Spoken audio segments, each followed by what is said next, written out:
Halo, selamat pagi semuanya. Ketemu lagi sama Cici, sama Elke di minggu ini. Kita masuk ke bulan yang baru ya, di bulan Maret. Dan di hari ini, di minggu ini kita akan bareng-bareng sharing. Dan sebelum Cici mulai, kita doa dulu ya. Selamat pagi Tuhan Yesus, selamat pagi Tuhan. Kiranya Engkau yang tolong campur tangan untuk setiap anak-anakmu yang sedang mendengarkan hari ini. Engkau tolong juga Elke yang akan membawakan sharingan di pagi hari ini. Siapkan hati kami, pikiran kami Bapak. Engkau tolong juga persiapkan mulut dan juga lidah Elke supaya bisa menyampaikan pesanmu dengan lebih baik di hari ini Tuhan. Berkati anak-anakmu yang mungkin mendengarkan ini dengan mungkin sedang sakit atau sedang gak enak badan, Kau tolong, Kau jamah Tuhan Yesus. Campur tangan juga untuk mungkin ada anak-anakmu yang mendengarkan sharingan hari ini dan keluarganya mungkin sedang merasa tidak sehat. Engkau jamah juga Tuhan. Terima kasih Bapak. Dalam nama Tuhan Yesus kami sudah berucap syukur. Haleluya, amin. Kita mulai ya. Cici ngomongnya pelan-pelan ya, supaya tidak mengganggu stabilitas nasional. Oke, kita mulai. Di bulan Maret ini kita punya tema itu adalah pulih. Dan di minggu pertama ini Cici ambil judul pulih dari kekecewaan. Seru nih Ci, seru banget pastinya ya. Jadi memang kalau kita lihat lagi, kita introduction dulu nih ya. Hidup itu benar-benar memang bisa terasa kayak sulit banget di saat apa sih buat kalian? Kalau Cici lihat ya dari kehidupan Cici sendiri dan juga lihat kehidupan teman-teman Cici atau mungkin ada yang cerita sama Cici segala macam. Cici bisa lihat kalau satu orang melihat hidup dia itu sulit, hidup dia itu nggak gampang, rasanya kok belenek ya Ci gitu ya.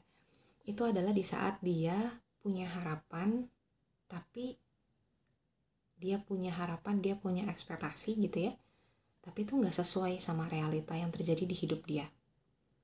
Like ekspektasinya seperti ini, taunya realitanya yang terjadi seperti ini gitu ya.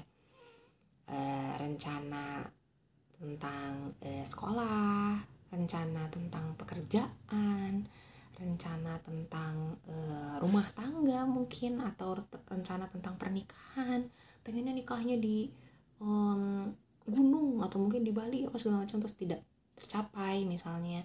Atau mungkin tentang apa ya, sekolah, kayak aku pengen sekolah tinggi banget nih Ci sampai ke luar negeri apa segala macam, tapi nggak bisa terlaksana misalnya gitu ya. Jadi apapun rencana yang ada di hidup kalian dan itu kalian tidak bisa memenuhinya gitu dalam realitanya. Nah kadang-kadang kita harus ya memang ngerasain, pasti pernah lah ngerasain down gitu ya, terus kecewa gitu kan, karena apa yang terjadi itu nggak sesuai sama ekspektasi kita. Nah pada akhirnya setelah hal itu terjadi, kita tuh jadi hilang semangat gitu nggak sih untuk maju, jadi putus asa. Istilahnya kayak kita tuh hidup dalam kekecewaan gitu ya. Kita belum bisa let go ekspektasi kita yang dulu-dulu gitu ya. Kita masih taruh dalam hati, dalam pikiran kita nggak bisa let go. Kita nggak bisa berdamai sama diri kita sendiri. Dan kita masih mendem gitu. Kenapa ya kok gue nggak bisa kayak gitu? Kenapa ya kok rencana aku yang ini nggak bisa terlaksana gitu kan ya? Tapi tahu nggak sih teman-teman, justru di saat kita nggak bisa let go tadi ya, masih mendem ekspektasi yang tidak tercapai itu gitu ya, nggak apa-apa disimpan ekspektasinya. Oh ini mimpi gue buat nanti, buat bulan depan atau buat tahun depan, entah itu kapan, ini mimpi gue, nggak apa-apa kalau kamu simpan doang. Tapi ternyata ketika kamu simpan si mimpi ini di tempat yang salah nih ya, begitu kamu simpan si mimpi ini di tempat yang salah, itu tuh jadi bikin bumerang buat diri kamu sendiri dan kamu ngerasa lu tuh udah gagal. Oke, gue kecewa nih. Sama siapa? Sama diri lu sendiri, sama diri kita sendiri. Nah, tahu nggak sih teman-teman, begitu teman-teman ngerasa seperti itu gitu ya. Nah, kadang-kadang hal ini itu dipakai sama si iblis teman-teman, untuk menghentikan langkah kita untuk sampai ke tujuannya Tuhan. Di saat kita udah kecewa, misalnya kayak udah capek sama diri kita sendiri, gue nih gagal, gue nih bukan apa-apa. Di saat seperti itu, iblis pakai itu, dan akhirnya kita nggak bisa ngelihat tujuan hidup kita yang seharusnya memang kita jalanin, yang Tuhan mau.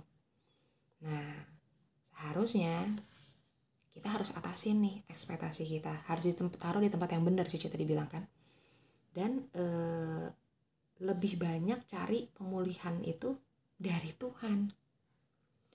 That's okay, misalnya kamu pengen cerita ke orang lah ya, yang bentuknya nyata gitu kan ya. Kalau ke Tuhan sih aku juga udah curhat tiap hari, tapi pengen nih cerita ke orang lain. Kamu cerita sama orang lain buat apa sih? Buat cari pemulihan dong, bener gak sih? Buat cari istilahnya consolation.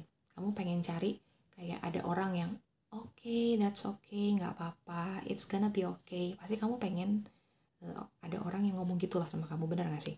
Nah, di saat kamu perlu consolation itu, gak apa-apa kamu cerita sama orang lain supaya kamu pulih hatinya, supaya kamu gak kecewa lagi, gak apa-apa. Tapi jadi apa-apa ketika kamu cerita sama orang yang salah. Balik lagi, ekspektasi kamu simpen di dalam hati dan juga pikiran kamu, gak apa-apa. Asal kamu gak taruh di tempat yang salah. Tidak menimbulkan kekecewaan pada diri kamu sendiri dan tidak merusak gambar diri kamu yang sebetulnya sudah pulih, teman-teman. Kita buka yuk Mazmur 91 ayat 1-3. Cici bacain ya. Orang yang duduk dalam lindungan yang maha tinggi, yang bermalam dalam naungan yang maha kuasa, dan akan berkata kepada Tuhan, tempat perlindunganku dan kubu pertahananku, Allahku yang kupercayai. Sungguh, Dialah yang akan melepaskan engkau dari jerat perangkap burung, dari penyakit sampar yang busuk. Ini relate banget sama sekarang ya. Dibilang penyakit sampar yang busuk, kita andain aja COVID-19. Karena COVID-19 semua rencana kita buyar, semua ekspektasi kita hilang sirna. Kita mikir, oh liburan kita bisa pergi ke sini sama keluarga. Tetot, nggak bisa. PPKM, nggak bisa. Soalnya terlalu penuh. Terus emak kita parno, nggak mau ngajak kita kemana-mana. Ini relate banget ya. Dia bilang di Mazmur 91 ayat 1-3 bilang, Dialah yang akan melepaskan engkau dari jerat perangkap burung, dari penyakit sampar yang busuk. Dalam Alkitab pun tertulis bahwa memang Tuhan yang akan melepaskan engkau. Dalam Alkitab tertulis bahwa tempat perlindunganku dan kubu pertahananku, Allahku yang kupercayai. It's okay kalau kamu punya teman ataupun punya sahabat, punya saudara yang kamu percaya gitu ya sama dia nggak akan bocor gitu kan ya mulutnya. Dan dia kasih solusi yang baik biasanya sama kamu. Tapi baiknya itu seperti apa, teman-teman? Apakah dia ketika kamu salah, terus kamu cerita sama dia, kamu mencari pembenaran di teman curhat kamu ini? Iya benar sih, itu yang salah. Kamu harus larinya ke Tuhan dulu. Kamu cerita sama Tuhan dulu. Nggak apa-apa kamu cerita sama orang lain yang kamu percayain, boleh kok. Tapi ambil intisarinya. Kamu harus mikir, ini orang nih memang aku tuh cari pembenaran sama dia, atau emang dia kasih solusi yang tepat. Kamu harus pilih-pilih lagi. Nah, kekecewaan itu seringkali buat kita lemah ya. Kita jadi gak semangat lagi gitu loh untuk maju, untuk jalan maju. Misalnya kayak mau maju tapi depan ada pintu yang gede banget, gak bisa aku buka. Jadi belum apa-apa, udah loyo duluan. Nah, di ayat Mazmur yang tadi itu ngasih tahu kita kalau kita tuh kemana sih kita harus cari perlindungan. Tuhan adalah tempat perlindungan yang aman. Benar gak sih? Dari ayat yang tadi ya. Dan bahwa Tuhan Yesus itu adalah batu karang dan juga benteng yang harus kita andalkan gitu loh, teman-teman.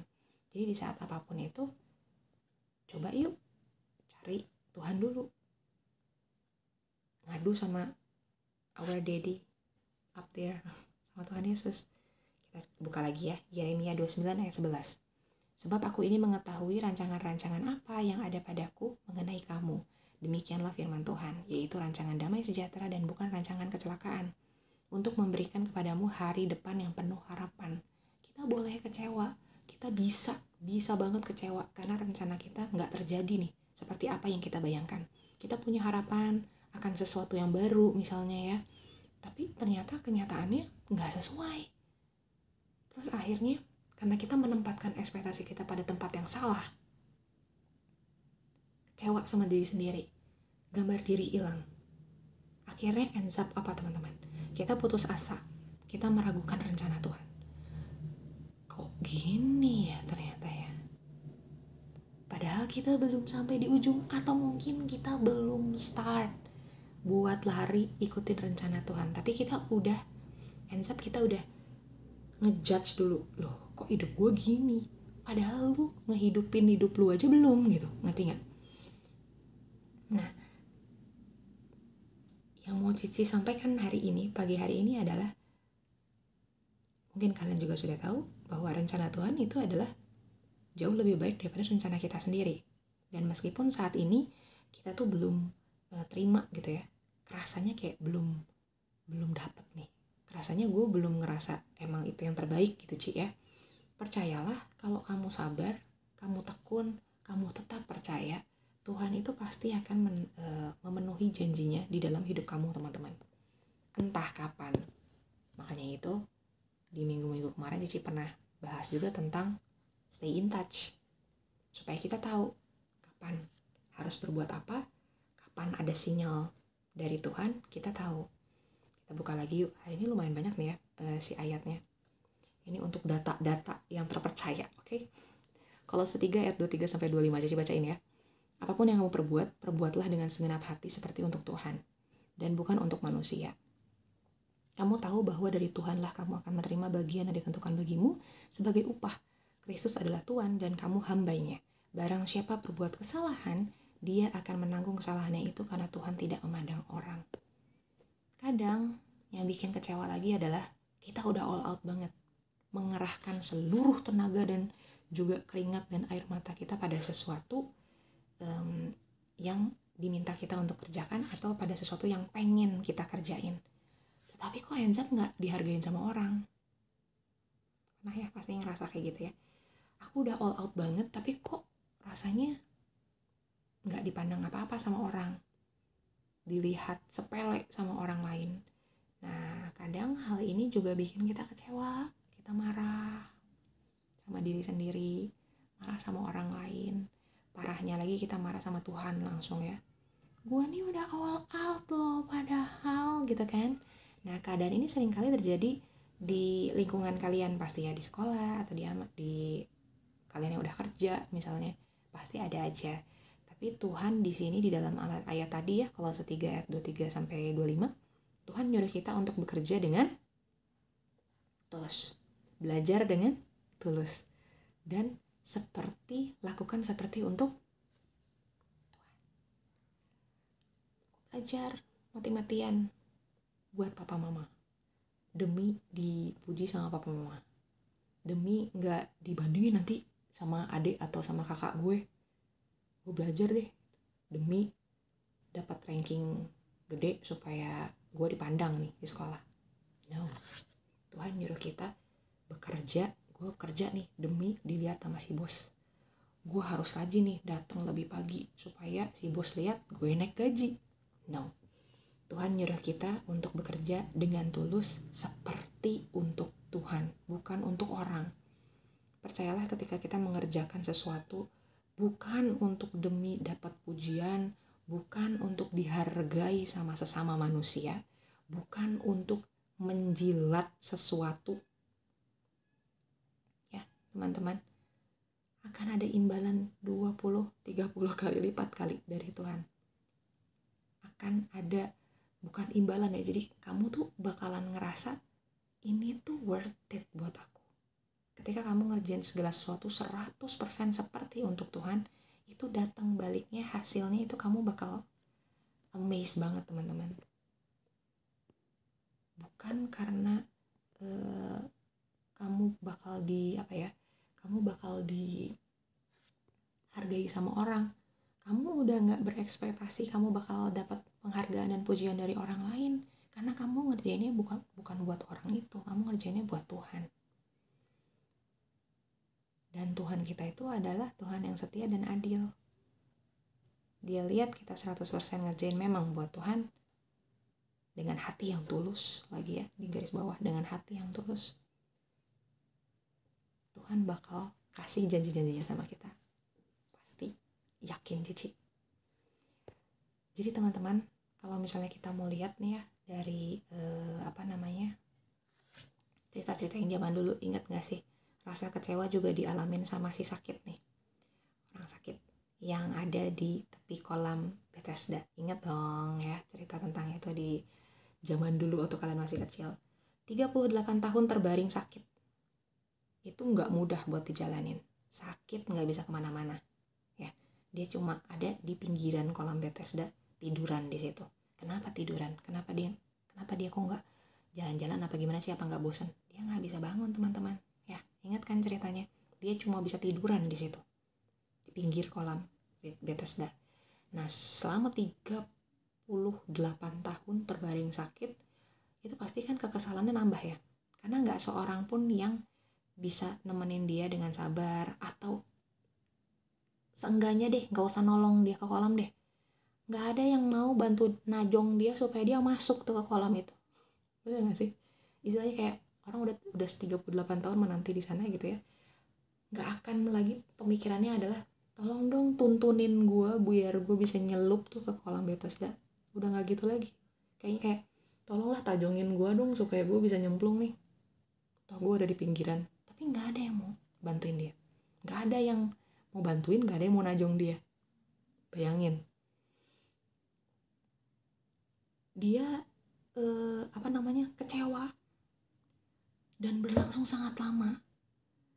Kecewa, terus akhirnya dia nyalain diri sendiri. Kenapa gue gak bisa jalan? Kenapa gue gak bisa gerak? Kenapa badan gue seperti ini? Akhirnya dia, si sakit ini putus harapan toh. Dan dalam keadaan seperti ini, ingat gak Tuhan Yesus justru nyamperin dia, tapi pertanyaannya aneh. Pertanyaan pertama dari Tuhan Yesus ke orang sakit ini adalah, maukah engkau sembuh? Maukah engkau sembuh? Hari ini Tuhan juga tanya ke kalian, untuk teman-teman yang mungkin merasakan kekecewaan atau apa segala macam, maukah engkau sembuh? Kamu mau sembuh gak teman-teman? Orang ini jawab, iyalah, lo pikir gue ngapain di pinggir sini kalau gue gak mau sembuh, ya kan? Terus apa perintah Tuhan selanjutnya? Angkat tilam lo dan berjalanlah. Angkat tilam lo, jalan. Coba kalau kalian jadi, kalau gue bisa jalan dari tadi sih, gue jalan. Gue kagak akan nunggu sampai 38 tahun nih Tuhan. Ya, kalau kita jadi orang itu gitu ya. Tapi yang terjadi adalah apa? Angkat tilammu dan berjalanlah, Tuhan Yesus bilang. Tuhan pakai cara pemulihan yang beda nih dengan yang pernah si sakit ini bayangkan. Si sakit ini bayangin ada orang baik yang nuntun dia untuk nyebur ke kolam Bethesda dan dia jadi sembuh. Tapi Tuhan pakai cara yang benar-benar beda 180 derajat dari yang dia pikirkan. Dia tuh cara dia sembuh tuh bukan ditolong sama orang lain, tapi Tuhan Yesus datang sendiri sama dia dan bilang, angkat tilammu dan berjalanlah. Enza apa? Bener bisa angkat tilamnya dan dia berjalan.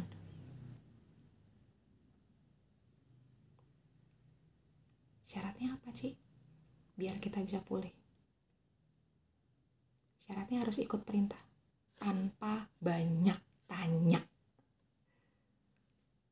Tuhan bilang tadi, angkat tilammu, berjalanlah. Apa yang terjadi kalau si sakit ini bilang, nggak bisa tuh Tuhan, gimana caranya?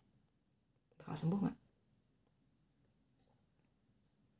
Ikut perintah tanpa banyak tanya. Juga apa? Berjanji agar ada pertobatan yang sungguh-sungguh dari dosa yang pernah kita bikin.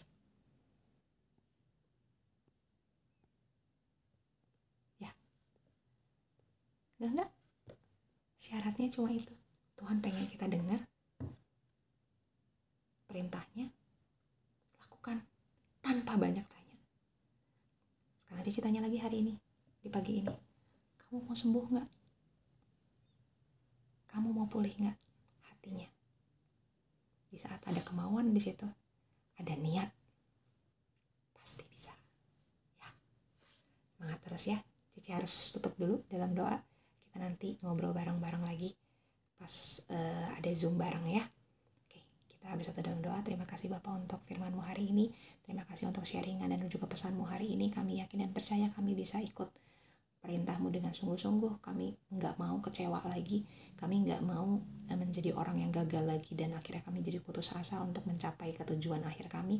biar rencanamu yang ada Tuhan Yesus yang terjadi dan amin dalam kehidupan kami.